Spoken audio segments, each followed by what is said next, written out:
Olá, meus queridos, sejam muito bem-vindos à nossa ministração semanal. Mais uma oportunidade de Deus encontrar a sua vida, encontrar o seu coração.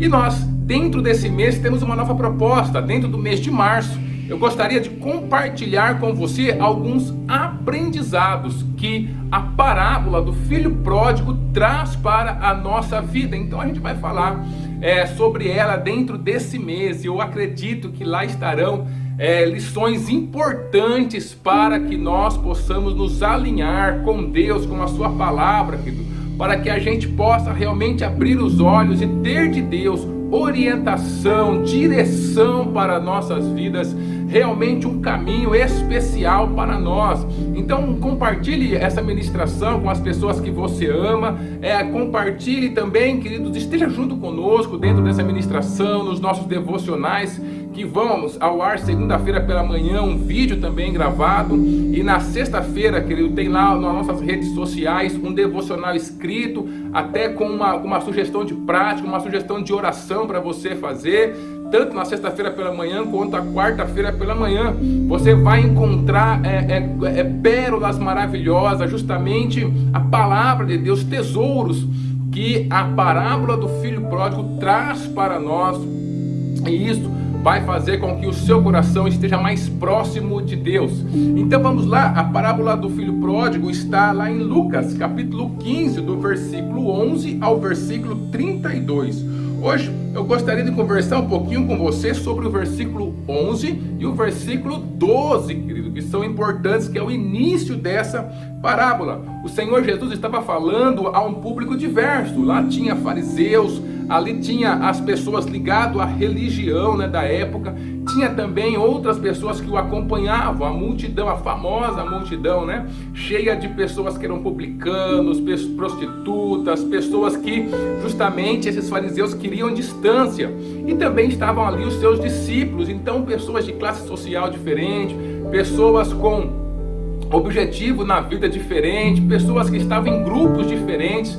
Mas o Senhor, Ele lança essa parábola que vem atingir cada um desses grupos, o coração de cada um desses grupos, querido. Eles conseguem se veem, naqueles personagens da parábola que Jesus conta. Então eles podem ter um encontro com Deus, eles podem ter um encontro com o reino, com a verdade do céu, justamente dentro dessa parábola que é para todos os públicos. Inevitavelmente a gente consegue se colocar de uma forma ou de outra, em um momento ou outro, dentro desses personagens que o Senhor traz na parábola do filho pródigo.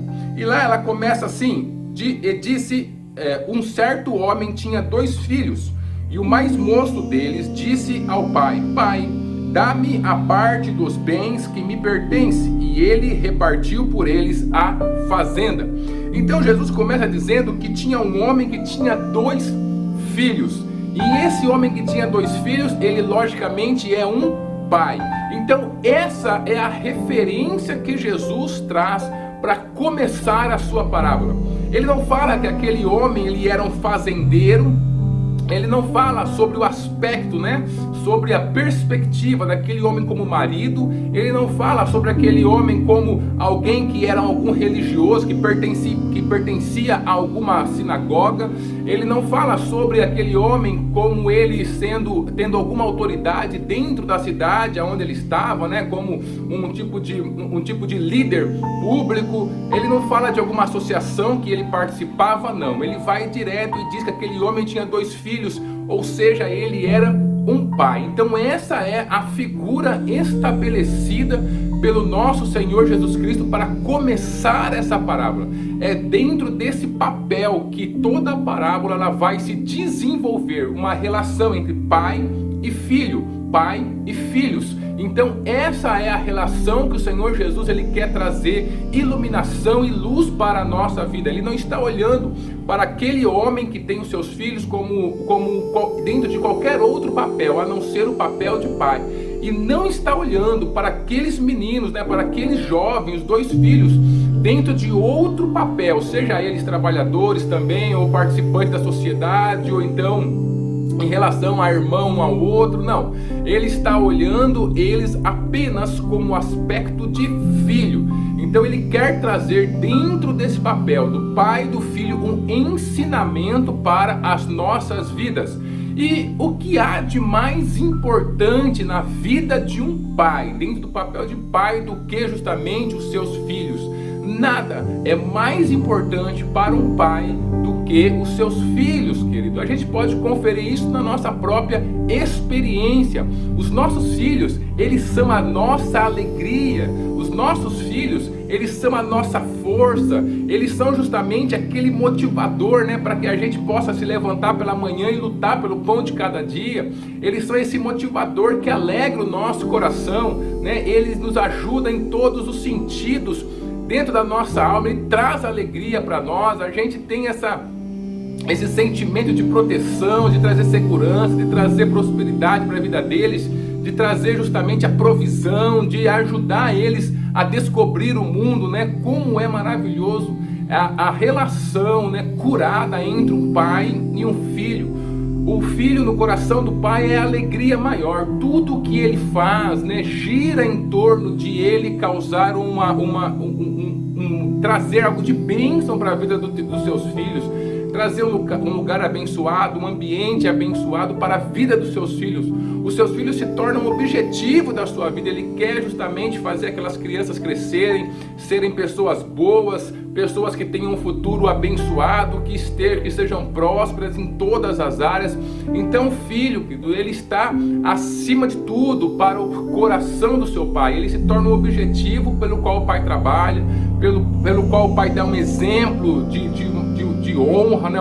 de uma pessoa boa, de uma pessoa decente, de como ele cuida das coisas, porque ele sabe que os olhinhos dos seus filhos estão sempre sobre ele.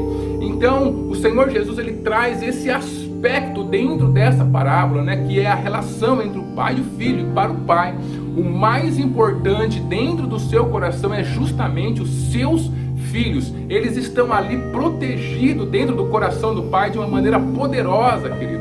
E é justamente essa a forma como o nosso Pai Celestial nos vê.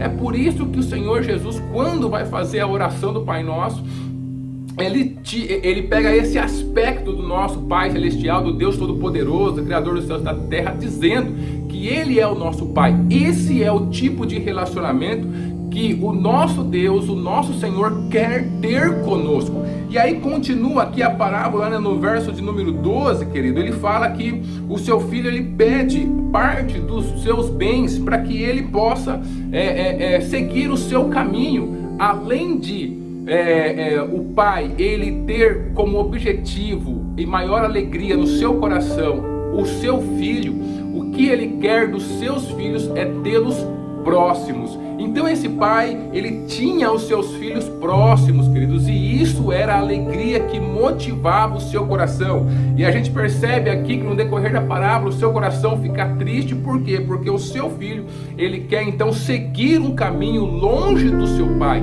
Isso é tudo que o nosso Deus quer. Ele nos ama como filhos, filhos amados, filhos aceitos, como um filho realmente dele. Ele não olha pra gente dentro de um outro papel, em primeiro lugar, a não ser como um filho, querido, como um filho realmente para ele. E o que ele quer desse filho? Ele quer esse filho próximo, ele quer esse filho junto dele. É isso que o Senhor Jesus, ele traz para nós aqui nesses dois primeiros versículos, do versículo 11 e versículo 12 da parábola do filho pródigo. É um pai que está falando, então o objetivo, a alegria, o amor dele está sobre os seus filhos, e ele quer esses filhos próximos. Por isso que o seu coração é abalado quando um filho, ele quer sair de próximo do seu pai, porque ele queria aquele filho próximo. É justamente isso que Deus quer conosco. Primeiro, Deus nos considera como filhos em primeiro lugar, e segundo, Deus nos quer próximos a Ele sempre. Então não permita, quando dentro do seu coração começar a subir pensamentos negativos em relação a Deus, em relação ao que Ele tem para você, ao que Ele quer de você, porque a verdade de Deus está estabelecida na Bíblia, e independente da circunstância que nós passamos, ela nunca jamais vai mudar, porque a sua palavra não passa, ela permanece sempre fiel. E ela é para nós dentro dessa geração. O Senhor está falando nessa parábola que Ele nos considera como filho seu. E Ele quer um filho próximo. Mas a gente vê na continuação, no versículo 12 principalmente, que esse não era o pensamento do seu filho. Veja como o Senhor ele deixa o livre-arbítrio para nós. Ele respeita o nosso livre-arbítrio.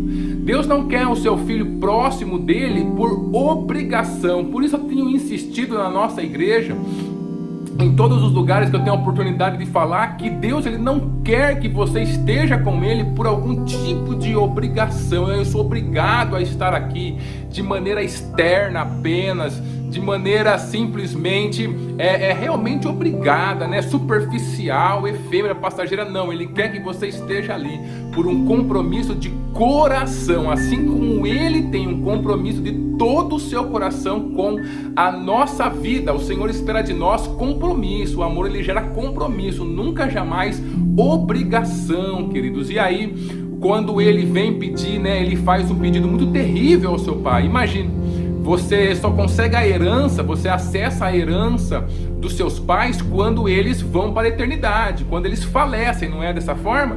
Mas ele vai pedir essa herança para o seu pai em vida. Olha só o abuso que esse homem cometeu, que esse jovem cometeu ao pedir a herança, a parte dele para o seu pai. Para ele, é como se o seu pai estivesse morrido, seu pai não contava mais dentro dos seus planos, ele não queria estar mais ali. E como isso aconteceu? Será que foi de um dia para o outro, querido, que esse sentimento de não querer estar mais na presença do seu pai, dentro da casa do seu pai, surgiu no coração daquele homem, daquele jovem? Eu acredito que não. Assim como dentro do nosso coração, nada surge de uma hora para outra.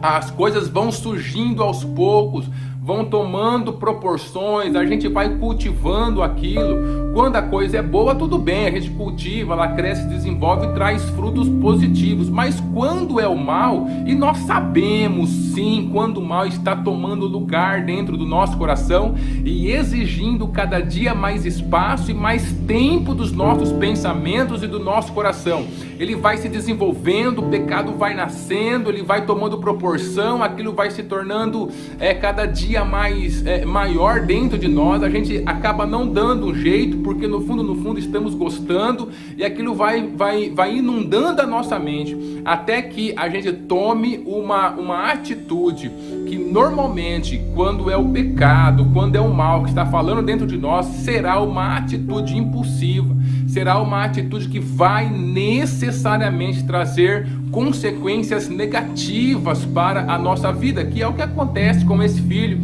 A gente vai aprender um pouquinho mais para frente quais foram as consequências dessa decisão que ele tomou.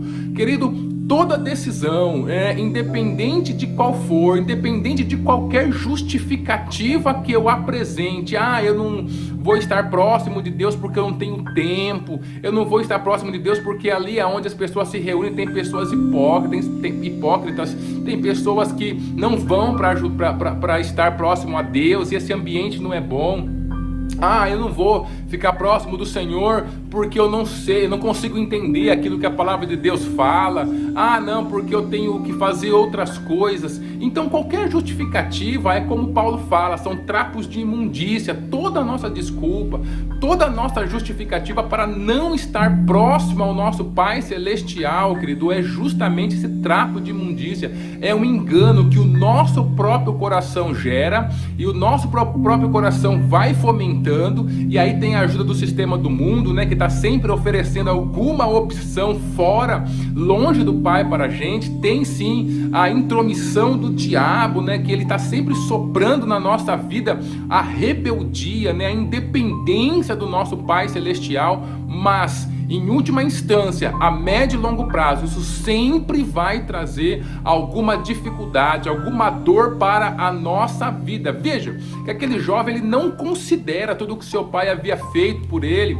ele não quer nem saber, ele justamente permite que aquelas vontades carnais dele, que aquilo que foi criado nesse mundo, que os seus pensamentos tome o lugar completo, querido, dentro do seu coração. Por isso, o Senhor ele sempre nos fala para nós vigiarmos, né, e orarmos, porque a gente tem realmente que ter cuidado com o nosso coração. O nosso coração é enganoso, como está escrito na palavra de Deus também. Nosso coração ele é enganoso e ele está sempre tendendo, né, às coisas desse mundo. As coisas desse mundo ela tem um grande poder de atração, mas nós temos também dentro de nós esse senso de perceber o quanto qualquer área da nossa vida, qualquer coisa em nossas vidas, qualquer relacionamento que esteja tentando nos afastar do nosso Pai, inevitavelmente isso vai trazer alguma dor, vai trazer alguma coisa que não é positiva, alguma consequência negativa para dentro de nós, querido. O que nós precisamos fazer a cada dia, querido, é dizer não para o mundo, é dizer não para os pecados, é dizer não para aquilo que a nossa carne está nos propondo. E essas propostas vão acontecer até o último dia da nossa vida, e nós nos agarrarmos cada dia mais à presença do nosso Pai. Cuidado com aqueles momentos onde nós, porque estamos frustrados, decepcionados, ou a gente está debaixo de adversidade que não passa, a gente acaba declarando independência. Quer saber de uma coisa? Deus não está me ajudando até agora, eu vou embora. Quer saber de uma coisa? Essas pessoas são dessa forma, eu vou embora, eu vou seguir o meu próprio caminho. Foi o que o filho pródigo pensou, foi o que o filho pródigo tinha, querido, com certeza. O pai tentou negociar com ele, no sentido de conversar com ele, de falar como o mundo é, porque todo pai faz isso. Ele não simplesmente deixa o filho embora sem falar uma palavra, né, de orientação, mas naquele momento parece que todas as justificativas que o seu coração gerava, elas eram positivas, né? Elas justificavam aquela saída. Ele causava uma dor tão grande no coração do seu pai, que é pedir a herança, né? Ele estava na verdade dizendo que o seu pai havia morrido para ele, e ele queria só a sua parte lá da herança, e ele queria viver a sua própria vida da sua forma. Então, queridos, justamente tudo isso que nasce dentro do nosso coração, que é imposto pelo mundo, a gente precisa levar diante do Pai Celestial e pedir que Ele nos ajude a lidar com essas concupiscências, com essas propostas que o mundo fala. Nós não podemos ficar acalentando, né, aquilo que é o pecado dentro do nosso coração, essas vontades egoístas que sempre estão simplesmente olhando para aquilo que a gente acha ser bom para nós, mesmo que a gente tenha que pisar em cima dos outros, mesmo que a gente tenha que se afastar de Deus. No momento parece bom, no momento parece prazeroso, mas a médio e longo prazo aquilo vai trazer cicatrizes muito terríveis, coisas com as quais nós não conseguiremos nos lidar, querido. Então, não permita que nenhuma área do seu coração declare independência de Deus. Monitore o seu coração, a sua alma, queridos, porque eles normalmente querem as coisas desse mundo. Quando você perceber que tem alguma área querendo muito desse mundo, que lembre-se que o que o seu Pai Celestial quer para você é que você esteja junto dele. Então faça meia volta, deixa essas coisas para lá e faça essa meia volta e volte para os braços do seu Pai Celestial. Ali você vai ser fortalecido, ali você vai encontrar vitória, e ali você vai encontrar um caminho a médio e longo prazo que vai ser bênção para a sua vida, bênção para as pessoas que estão ao seu lado, e um legado de bênção para as próximas gerações, para a sua descendência. Deus abençoe a sua vida e a sua família.